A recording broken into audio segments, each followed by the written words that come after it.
Bienvenue dans les récits extraordinaires de Pierre Bellemare. Un podcast issu des archives d'Europe 1. L'affaire célèbre que Jacques-Antoine évoque aujourd'hui devrait intéresser particulièrement les parents de garçons qui vont entrer ou qui sont entrés dans l'adolescence. Attention, loin de nous l'idée de leur présenter leurs enfants comme des monstres en puissance, de jeunes animaux susceptibles de devenir dangereux d'une minute à l'autre. Mais simplement, nous voulons montrer combien l'équilibre psychologique des adolescents est fragile. Voici donc l'affaire Reduro.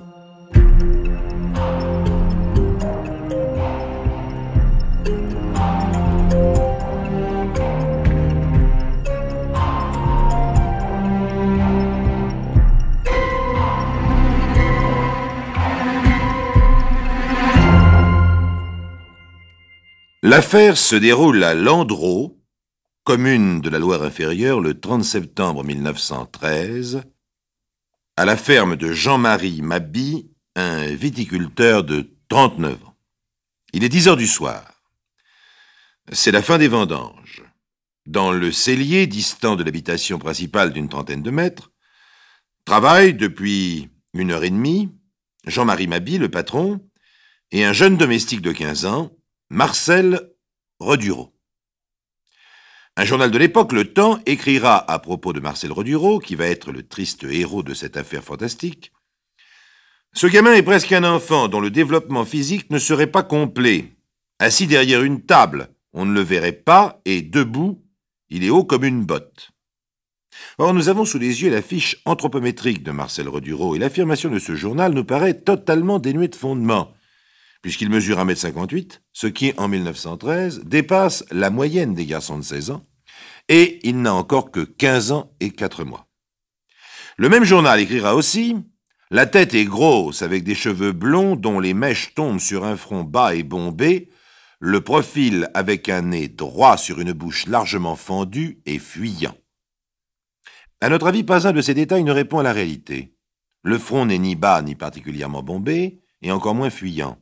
Au contraire, la tête et la face nous paraissent d'une conformation très régulière, et si l'expression du visage est un peu inquiétante de face, cela tient tout simplement au fait que Marcel Reduro, aveuglé par la lumière nécessaire à la prise de la photo, a froncé les sourcils. N'oublions pas que nous sommes en 1913, et on ne lésinait pas sur la lumière pour faire des photos d'intérieur. Enfin, nous ne voyons pas où le journal Le Temps a vu des oreilles énormes. Elles ont, d'après la fiche anthropométrique, une hauteur de 6,8 cm. Elles sont absolument symétriques, bien proportionnées, bien ourlées, et ne se détachent pas du crâne. Bref, et c'est important de le signaler, ce garçon est physiquement tout à fait anodin. Et c'est finalement le journal Le Phare de la Loire qui se rapproche le plus de la vérité quand il en fera le portrait suivant. Blond, très blond même, avec des yeux bleus. Il est plutôt gentil garçon. Il est loin d'avoir la face de brute qu'on s'accorde d'ordinaire à attribuer aux assassins. Et pourtant, chers amis, ce jeune blondinet de 15 ans, aux yeux bleus, qui à 10 heures du soir travaille dans le cellier avec son patron, le cultivateur Jean-Marie Maby, va dans quelques instants tuer 7 personnes. Pas une de plus, mais pas une de moins. Devant l'énormité du crime que ce garçon va commettre, nous nous devons de vous donner encore quelques précisions. D'autant que ce sont ces précisions, justement, qui rendent cette affaire réellement extraordinaire. Et vous devez les écouter pour mieux comprendre et bien juger. Il n'y a eu chez les parents de Marcel Reduro, ni chez leurs ancêtres, ni chez les collatéraux des deux branches, aucune affection épileptique, vésanique ou convulsive, pas d'originaux, pas d'individus bizarres ou d'alcooliques. Le père et la mère sont bien portants, de constitution robuste. Ils n'ont subi aucune maladie grave ayant intéressé leur constitution physique ou leur fonction cérébrale. Ils ont eu 11 enfants, dont 10 sont vivants, 6 garçons, 4 filles. L'aînée, une fille à 21 ans, et la plus jeune, 20 mois. Le troisième, un garçon, est mort 4 jours après sa naissance. L'inculpé est le 5e dans l'ordre des naissances. Les grossesses et les accouchements de la mère ont été normaux. Aucun des enfants n'a eu de maladie grave, soit générale, soit intéressant le système nerveux ou les fonctions cérébrales. Ils sont tous robustes et n'ont jamais donné d'inquiétude relativement à leur santé. À part quelques petites indispositions de l'enfance, Marcel Redureau n'a connu d'autre maladie qu'une crise rhumatismale l'année dernière, à la même époque, alors qu'il était en service chez son oncle. Il fut pris de fièvre, de douleurs dans les articulations, principalement les genoux, qui pourtant n'enflèrent point. Il ne fut que 8 jours malade et se remit au travail 15 jours après le début de la maladie. Les parents reconnaîtront qu'il est un peu nerveux, vif, espiègle, mais sans méchanceté. Il est peureux dans le sens général du mot. Le soir, il redoute l'obscurité. Il ne sait pas s'il serait capable d'aller la nuit faire une commission loin de son domicile. Si on lui en donnait l'ordre, il ne voudrait pas y aller. La nuit crée en lui une impression vague, indéfinie, qui n'a rien de systématique. Bref, ce n'est pas une phobie. Il ne croit pas aux revenants, il n'aurait pas peur de passer près d'un cimetière, il ne craint pas les sorciers, n'en connaît pas dans son pays. En un mot, il est peureux, purement et simplement, d'une façon peut-être excessive pour un garçon de son âge, mais si c'est là un indice de nervosité, ce n'est pas un signe de dérèglement pathologique. L'instituteur, bien placé pour apprécier le caractère d'un enfant qu'il a pu suivre pendant 5 ou 6 années, estime que Marcel Redureau est d'une intelligence un peu au-dessus de la moyenne, bon élève, rarement puni. Pendant qu'il fréquentait l'école, il n'a donné lieu à aucune plainte. Il avait assez bon caractère, une bonne conduite, et n'a donné lieu à aucune remarque défavorable au point de vue de la probité et de la moralité. Il a quitté l'école après avoir reçu son certificat d'études primaires. En dehors de l'instituteur, personne n'a jamais eu à se plaindre de lui sous aucun rapport. Pas plus ses patrons que ses camarades ou les gens du pays. Il n'a jamais manifesté de mauvais instincts. Il n'est pas batailleur, ne s'est jamais montré cruel envers les animaux. D'une façon générale, tout le monde partage l'avis de l'instituteur avec cependant une nuance légère. Son oncle, qu'il a eu chez lui de 11 à 14 ans, n'a jamais eu à s'en plaindre, mais le juge peu causant et avec un caractère sournois. Un voisin qu'il a très bien connu estime qu'il a une bonne conduite, que c'est un bon travailleur, mais qu'il a le caractère très renfermé et que souvent, quand on lui adresse la parole, il ne répond pas. Un autre fermier, qu'il a eu à son service, l'estimait très intelligent, mais lui trouve un caractère sournois, très indépendant. Donc, beaucoup de gens, parmi ceux qui le connaissent, tout en ayant une opinion très favorable sur ses tendances et sa moralité, l'estiment sournois et rancunier, ce que, encore une fois, ni l'instituteur, ni ses propres parents n'ont jamais remarqué. Et pourtant, ce gentil blondinet de 15 ans va dans quelques minutes commettre un crime inimaginable. Ses fréquentations? Oh, tout ce qu'il y a de plus normal. Lorsqu'il a du temps de libre, il rejoint des enfants de son âge, joue avec eux à des jeux de leur âge. Le dimanche, il joue aux cartes, mais les gains ou les pertes ne dépassent pas 10 sous. Il ne va pas au cabaret. Il ne s'est jamais enivré. Il n'a encore jamais fréquenté les filles. N'a jamais eu de rapport sexuel. Il est camarade avec Marie Dugas, une jeune domestique de 16 ans qui travaille comme lui à la ferme, mais il n'éprouve pour elle aucun sentiment particulier et ne l'a jamais courtisée. Ses lectures? Oh, mon Dieu, rien qui retienne l'attention, elle se borne à un journal régional et à l'almanach. Il faut dire que nous sommes en 1913 et les périodiques sont infiniment moins nombreux et probablement plus inoffensifs qu'aujourd'hui. Il n'a jamais lu de ces romans populaires, dont la matière favorite se compose déjà en 1913 d'histoires de crimes et d'assassinats. Alors comment ce jeune blondinet de 15 ans va-t-il être amené à commettre un crime pareil?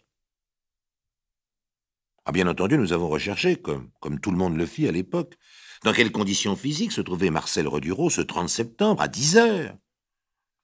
N'était-il pas surmené, fatigué, en état de moindre résistance organique et nerveuse? Après tout, le travail des vendanges est assez rude, et il commençait à la ferme à 5 heures du matin pour ne finir qu'à 10 heures du soir, sans autre repos que les moments consacrés au repas. Mais il résulte des enquêtes que les vendanges ont été faites en plusieurs périodes séparées par des intervalles de repos de 3 jours. Aujourd'hui, elles ont duré toute la journée, mais avant-hier, c'était dimanche. Il y a eu repos, et hier, les vendanges n'ont duré qu'une partie de la journée. De l'avis unanime, ces vendanges n'ont pas été particulièrement fatigantes, et ce travail, bien que pénible pour un adolescent de 15 ans, ne s'est pas déroulé dans des conditions qui puissent produire un surmenage physique ou un véritable épuisement nerveux. Soit. Mais alors comment expliquer ce qui va se produire, là, dans ce cellier, dans quelques secondes? Ah, et la vapeur du vin dans les pressoirs. Est-ce qu'elle n'exercerait pas une action troublante? Aucun médecin n'a observé d'excitation cérébrale pouvant être attribuée au dégagement des vapeurs du vin. Au contraire, ce sont beaucoup plus des gaz stupéfiants que des vapeurs excitantes qui se dégagent du mou en fermentation. Ce sont surtout des gaz carboniques qui produiraient plutôt une asphyxie qu'une ivresse furieuse. De plus, en ce qui concerne le jeune homme, depuis le début des vendanges, il passe la plus grande partie de ses journées au grand air, dans les vignes, et son travail au pressoir ne l'occupe que quelques heures par jour. D'ailleurs, maintenant qu'il va commettre son crime, il n'est dans le cellier que depuis à peine 1 heure et demie, et il ne se sent ni troublé, ni excité, ni ivre.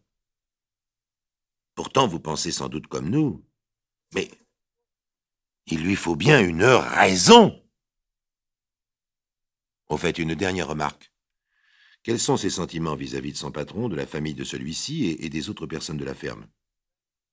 Eh bien, il semble qu'il n'ait jamais eu à se plaindre d'eux et qu'il ne nourrit ni rancune ni haine. Mais alors ce n'est pas possible, il a bu. Tout le monde sait que pendant les vendanges, on boit beaucoup. N'a-t-il pas fait quelques excès inusités? Non. Non, paraît-il, non. Il n'a pris du vin qu'aux heures réglementaires des repas et en quantité normale, 2 verres de vin rouge à chaque fois, et si l'on considère l'énorme travail qu'il a fourni après chaque repas, c'est un fait que la dose peut paraître relativement faible. En tout cas, c'est ce que pensent tous les gens qui ont travaillé avec lui ce jour-là. Tout de même, avant le souper, il a bu avec son patron, qui est actuellement au pied de la cuve, prêt à faire tourner la barre du pressoir, 2 coups de vin blanc bouché. La bouteille est encore là sur un banc à laquelle il ne manque qu'un tiers du contenu. Mais encore une fois, si on y réfléchit, tout ceci est absolument normal. Compte tenu du rude travail qu'ils doivent accomplir, ce sont des paysans et nous sommes en 1913. D'ailleurs, Marcel Redureau se sent parfaitement normal. Alors, un seul détail qui nous frappe dans le compte-rendu de l'affaire, chers amis. Depuis les vendanges, le patron, Jean-Marie Maby, parle fort et quelquefois son langage devient particulièrement rude et il lui arrive de lancer au gosse des remarques plus ou moins injurieuses. Au moment où Marcel Redureau est monté sur la plateforme du pressoir pour réparer la vis, le patron va le rudoyer à nouveau. Comme Marcel ne parvient pas à exécuter assez vite le travail qu'il lui a demandé, le patron d'en bas lui crie qu'il est un maladroit, un feignant, et que depuis 8 jours, il travaille comme un cochon. Alors, l'incroyable se produit. Marcel Redureau, d'un bond, descend du pressoir, atterrit derrière son patron, s'armant d'un pilon qui est à sa portée, une pièce de bois qui ressemble très exactement au massue dont sont munis les statues des héros antiques. Il frappe plusieurs coups sur la tête de l'homme qui lâche la barre et tombe sur le sol. Une extraordinaire tuerie vient de commencer.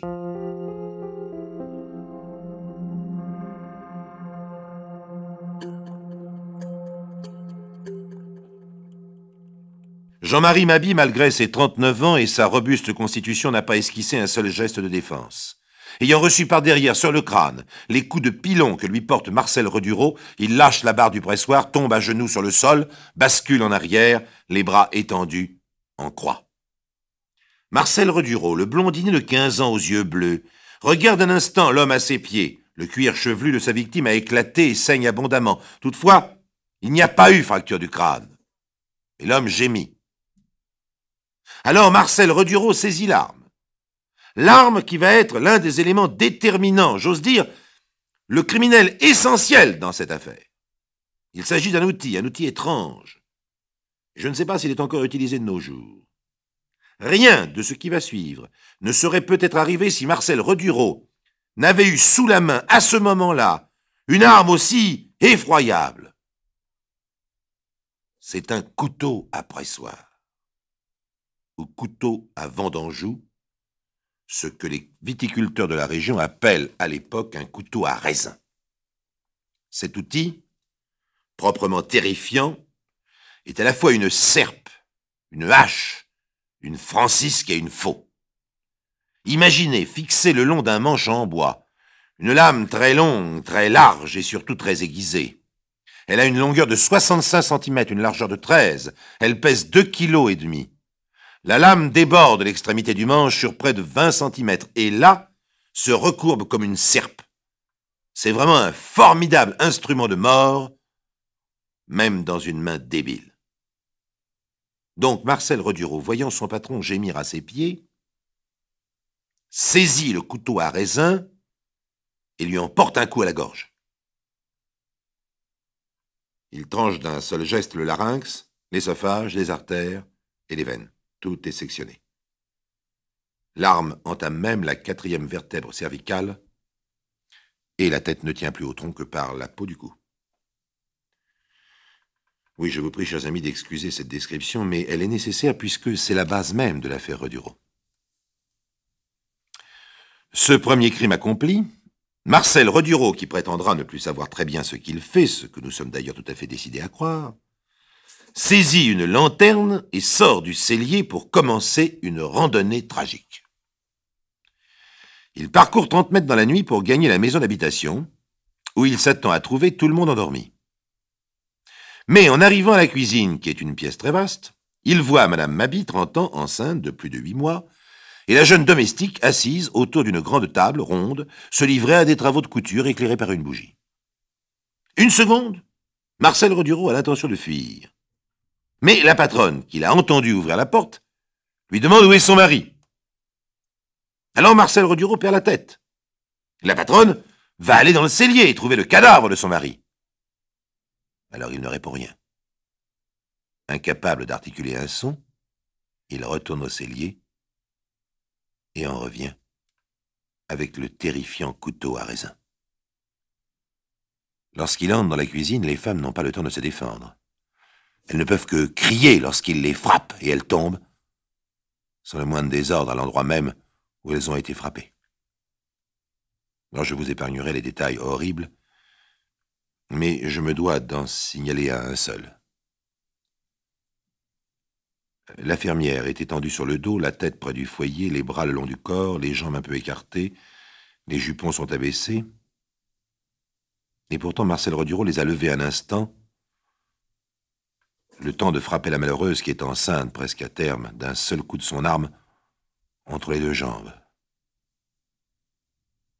Il sera incapable d'expliquer cette stupéfiante blessure. Au pied de la fermière est étendu le corps de la jeune servante, Marie Degas. Elle n'est blessée qu'à la tête et au cou, mais les blessures sont tellement nombreuses et horribles qu'on ne peut les décrire.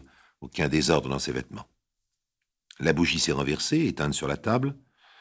Les 2 cadavres ont encore au doigt leur dé à coudre. Ils sont au milieu d'une mare de sang qui s'étend à 1 mètre autour. Dans la cuisine, dans un petit lit, se trouve un petit garçon, le petit Pierre. Il dort.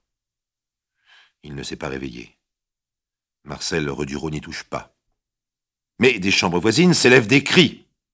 Alors, toujours sa lanterne à la main, Redureau traverse le couloir et entre dans la pièce où est couchée la grand-mère, la veuve Mabie, qui a 79 ans.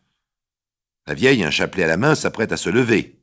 Il la frappe à la gorge, elle ne dit rien, elle n'a pas le temps.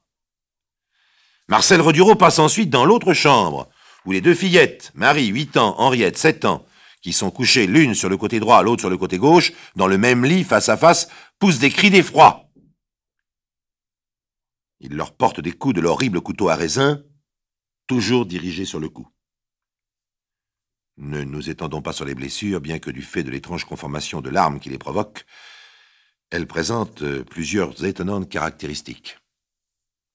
Comme Joseph, le petit enfant de 2 ans qui dort dans la même chambre, se réveille, Marcel Redureau le tue également.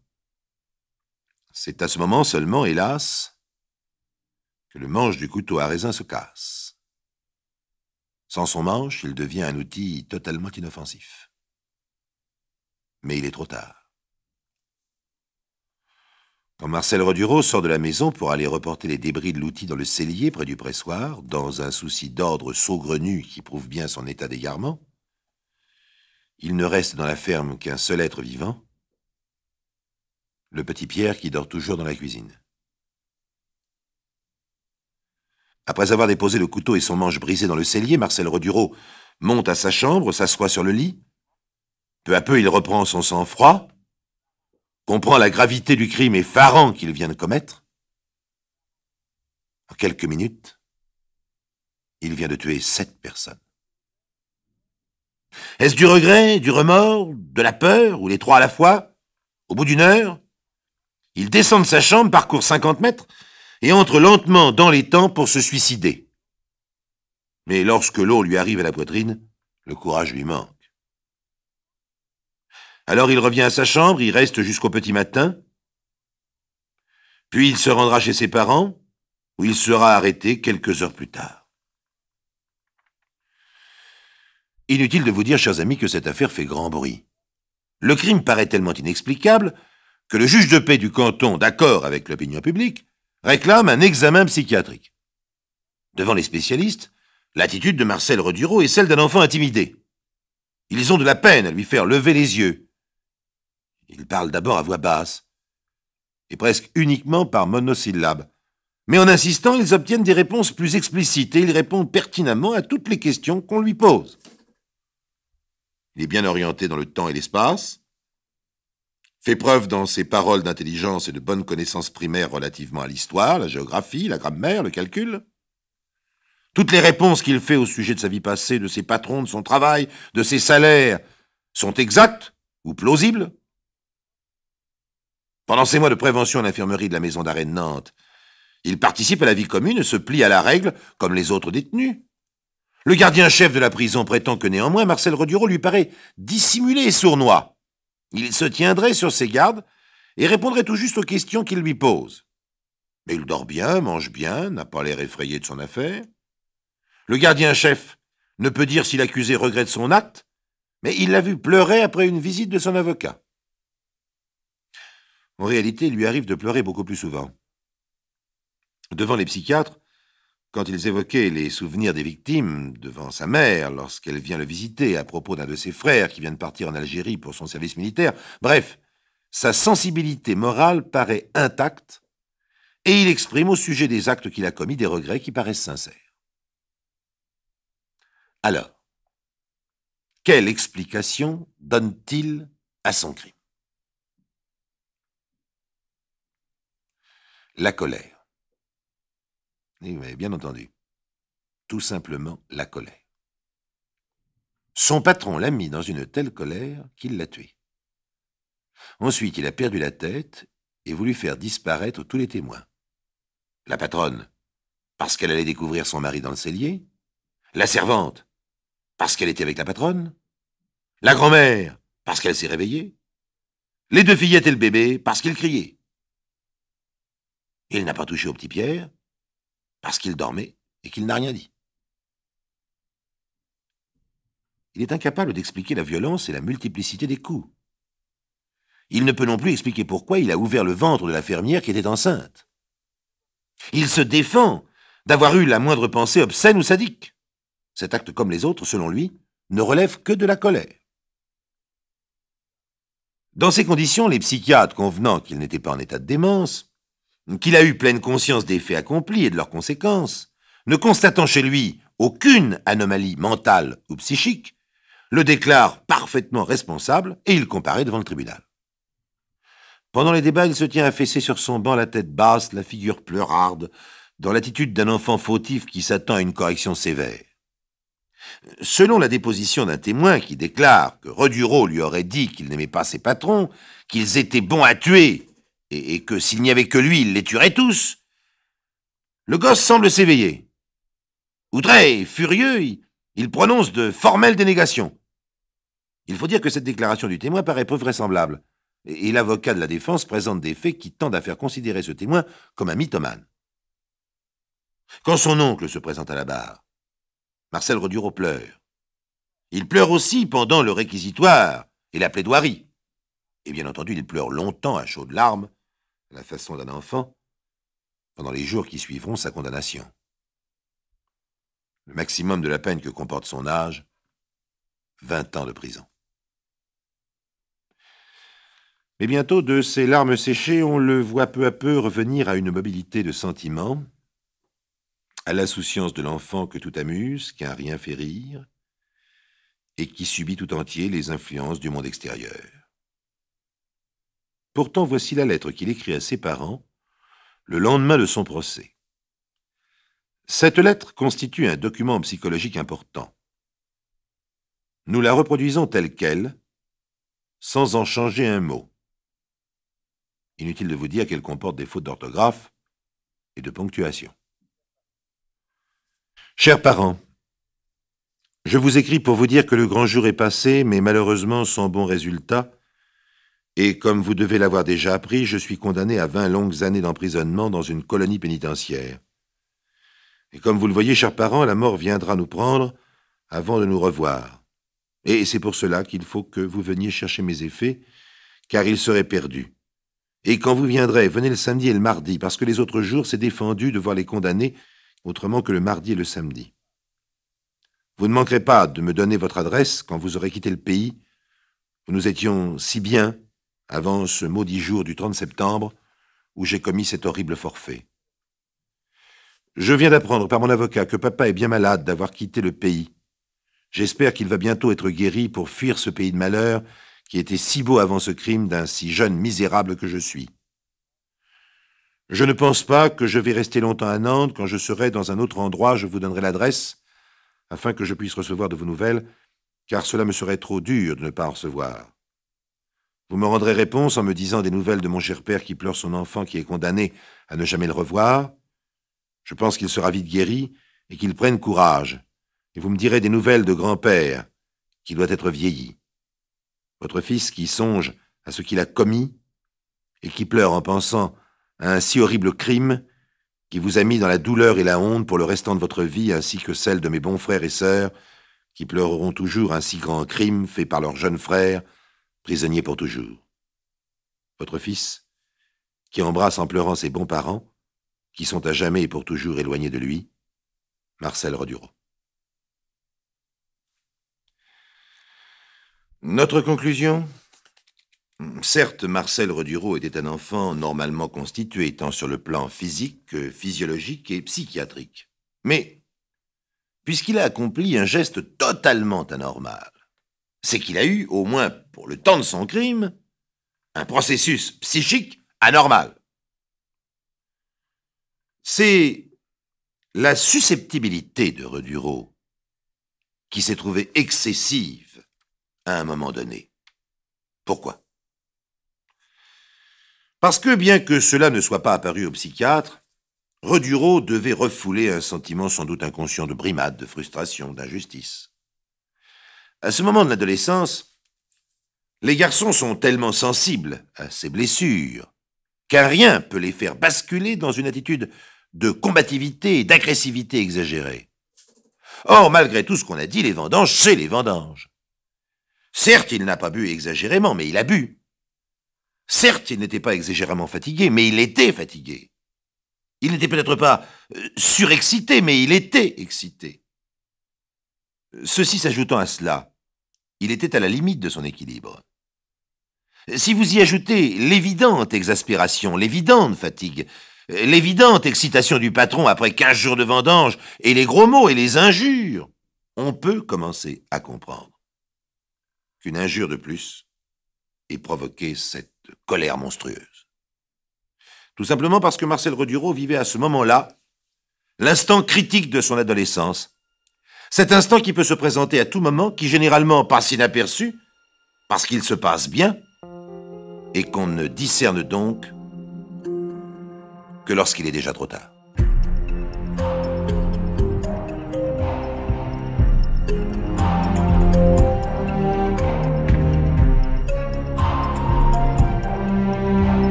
Vous venez d'écouter Les récits extraordinaires de Pierre Bellemare, un podcast issu des archives d'Europe 1 et produit par Europe 1 Studio.